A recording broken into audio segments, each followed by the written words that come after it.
Hello, আসসালামু আলাইকুম। চলে আসছি নতুন আর একটা নাস্তার রেসিপি নিয়ে। আজকে আমি একটা সুজি রান্না করে দেখাবো। যদিও সুজি সবাই রান্না করতে পারে, তারপরও নতুনভাবে আমি উপস্থাপন করছি সুজিটাকে। জর্দা স্টাইলের সুজি। আজকে জর্দা স্টাইলের সুজি রান্না করব। যারা সাদা সুজি খেতে খেতে বিরক্ত হয়ে গেছেন তাদের জন্য আজকে এই রেসিপিটি। আশা করি সবার ভালো লাগবে। যার জন্য লাগছে আজকে আমাদের জর্দা জর্দা সুজি রান্না করতে লাগছে গরম মশলা বরাবর, এলাচ, দারচিনি, তেজপাতা, লাগবে সুজি। এখানে আমি কোনো ব্র্যান্ডকে প্রমোট করছি না, শুধু আমার নিজস্ব মতামত জানাচ্ছি। আমি এখানে 30 সুজি নিয়েছি। আপনারা একটু ভালো মানের সুজিটা নেওয়ার চেষ্টা করবেন। অন্য সুজিতে বালু থাকে, খেতে আসলে ভালো লাগে না। লাগছে লবণ, 1 কাপ পরিমাণ চিনি নিচ্ছি, দুধ নিচ্ছি, আর এই যে আমার কাছে আছে ফুড কালার, জর্দার রং যেটাকে বলে হয়, জর্দার রং নিচ্ছি। এই তো এগুলো। হ্যাঁ, আমাদের দুধও একটু লাগবে। প্যাকেটের দুধ নিচ্ছি আমি। তেলের বদলে কেউ আপনারা বাটার বা ঘি ইউজ করতে পারেন, কোনো সমস্যা নেই। চলুন মূল রান্নায় চলে যাই। চলে আসছি চুলায়। আমরা একটা প্যান নিয়ে নিব, ফ্রাইং প্যান। ইচ্ছে করলে কড়াইতে রান্না করতে পারেন, কিন্তু ফ্রাইং প্যানে রান্না করলে জিনিসটা সুন্দর হয় আর কি। আমরা তেল দিয়ে দিলাম। এখন আস্তে আস্তে আমাদের গরম মশলাগুলো আগে দিয়ে দিব। সামান্য হালকা ভাজা হলে, জাস্ট একটু কালার চলে আসলে, তারপর আমরা এখানে 1 কাপ পরিমাণ সুজি রেখেছি, সে সম্পূর্ণ দিয়ে দিব।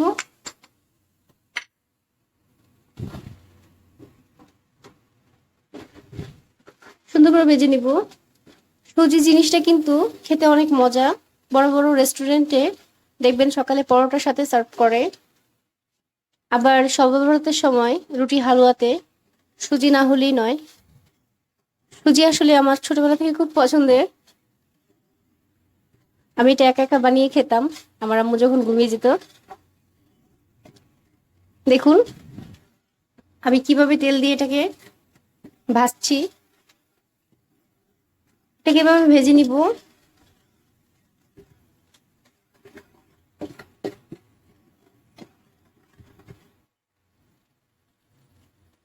1 চিমটি পরিমাণ আমি এখানে লবণ দিয়ে দিচ্ছি। আসলে লবণ মিষ্টি খাবারে না দিলে আমার মনে হয় স্বাদটা অপূর্ণই থেকে যায়।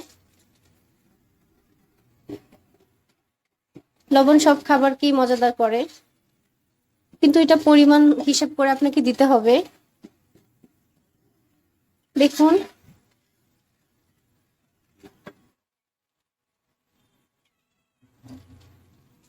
ভেজে নিচ্ছি।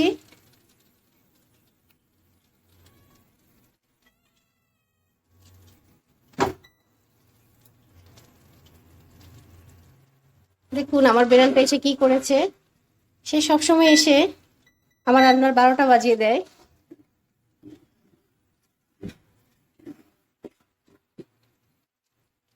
এভাবে যখন ফুটে ফুটে আসবে, দেখতেই পাচ্ছেন ক্যামেরাতে,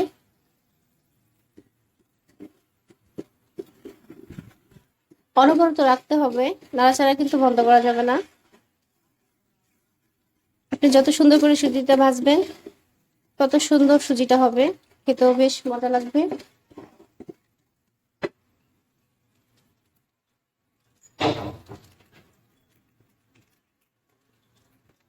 আমি এই পর্যায়ে দেখুন একদম ব্রাউন কালার হয়ে গেছে। আমি এই পর্যায়ে দুধটা দিয়ে দিব।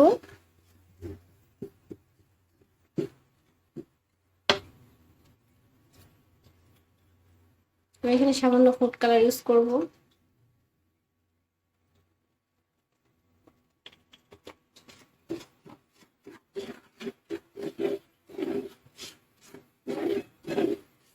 নাড়াচাড়া কিন্তু বন্ধ করা যাবে না।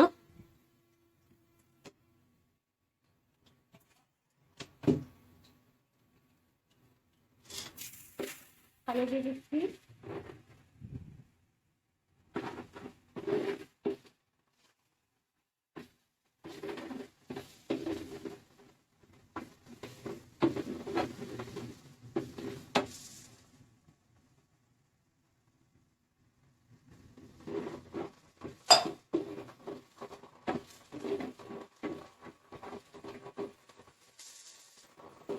দেখতেই পাচ্ছেন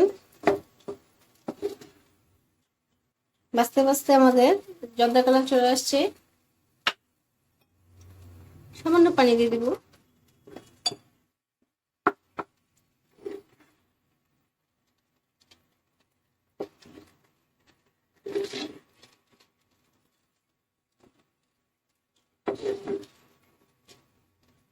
নাড়া কিন্তু একদমই বন্ধ করা যাবে না, নেড়ে যেতে হবে।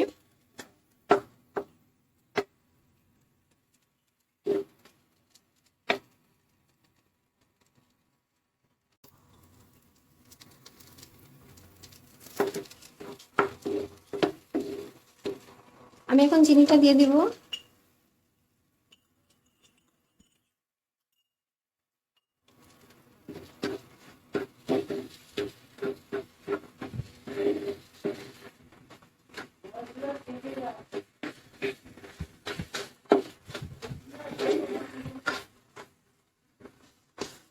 জর্দা সেমাইয়ের কথা আমরা সবাই শুনেছি, কিন্তু জর্দা সুজির কথা কি আমরা শুনেছি?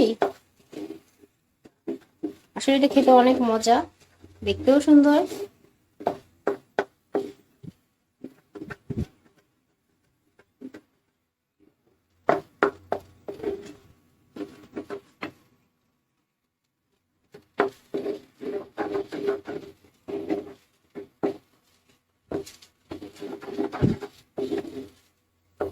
প্রায় হয়ে এসেছে, দেখতেই পাচ্ছেন একদম ইজি এন্ড সিম্পল, কিন্তু খেতে অনেক মজা।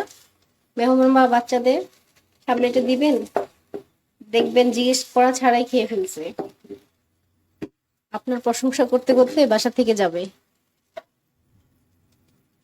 সামনে সবার বরাত আসছে, সবার বাসায় কম বেশি রুটি হালুয়া ট্রেডিশনাল একটা খাবার। সুজিটাও সবাই রান্না করে, কিন্তু সাদা থাকার কারণে অনেকেই খেতে চায় না।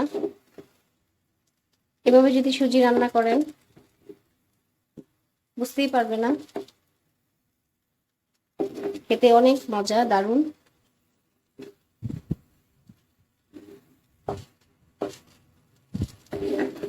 আপনারা কেউ চাইলে এটাকে শুকনো নারিকেল বা কাঁচা নারিকেল কুচি দিয়ে আর একটু আকর্ষণীয় করতে পারেন। আমার হাতের কাছে বাদাম বা নারিকেল কিছুই ছিল না, তাই আমি দিয়ে নিই। আপনারা চাইলে দিতে পারেন।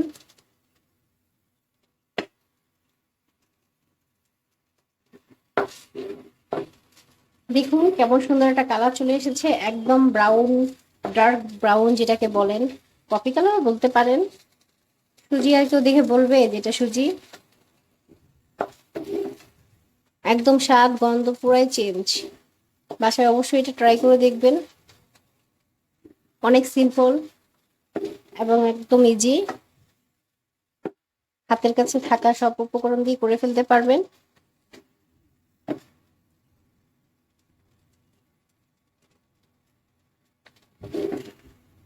আমার রান্না হয়ে গেছে, এখন আমি এটাকে ঠান্ডা করে সার্ভ করে দেখাবো।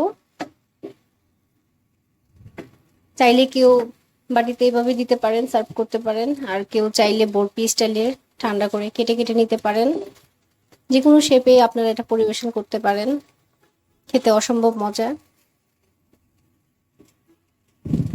আমি এটা ঠান্ডা হওয়ার পর আপনাদের সার্ভ করে দেখাবো। দেখতেই পাচ্ছেন আমি এমন একটা ডিশে নিয়ে নিয়েছি, এখন এটাকে আমি বরফি স্টাইলে কেটে নেব।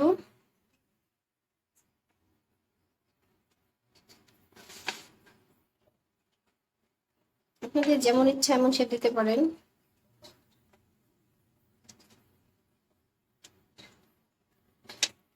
ডেকোরেশনের জন্য আমি কিছু কিশমিশ দিয়ে দিচ্ছি। আপনারা ইচ্ছে করলে এখানে যে কোনো ড্রাই ফ্রুট ব্যবহার করতে পারেন।